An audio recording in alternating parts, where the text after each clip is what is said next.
এই যে একটা সিজন চেঞ্জের সময়, ঠান্ডাটা জাস্ট পেরোলো, গরমটা পড়ছে, পুরোটা পড়ছে না, আমাদের দিনের বেলা রোদ্দুর লাগে, রাতের বেলা শীত লাগে, ছোট বাচ্চারা বুঝিয়ে বলতে পারে না তাদের কি মনে হচ্ছে, তো একটা শরীর খারাপের প্রবণতা চলে আসছে।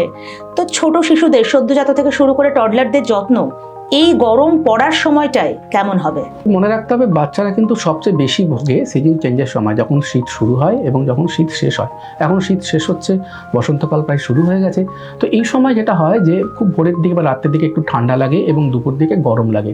তো এই সময় দুটো জিনিস করতে হবে, যে একটা, যে বাচ্চাকে কখনো ওভার ক্লথিং করানো যাবে না। খুব ছোট বাচ্চা যাদের বয়স 3 মাস বা 4 মাসের কম, তাদের মনে রাখতে হবে তাদের একটা লেয়ার বেশি ক্লথিং লাগবে, যেটা আমরা পরে থাকি। আবার যারা বড় বাচ্চা, তারা অনেক সময় প্রচণ্ড ঘেমে নিয়ে জামা টামা খুলে এসি চালিয়ে তীব্র ফ্যান চালিয়ে বসে পড়লো, আন্ডার ক্লথিং হচ্ছে, সেটাও করা যাবে না। Over clothing is harmful, under clothing কিন্তু হার্মফুল।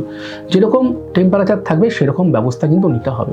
তার সাথে মনে রাখতে হবে এই সময় যদি বাড়ির বড়রা কেউ অসুস্থ হয়, সর্দি কাশি জ্বর হয়, সেখান থেকে কিন্তু বাচ্চারা এই সর্দি কাশি জ্বর, হাঁচি কাশি, ভাইরাল ফিভার এগুলো অ্যাকোয়ার করে থাকে।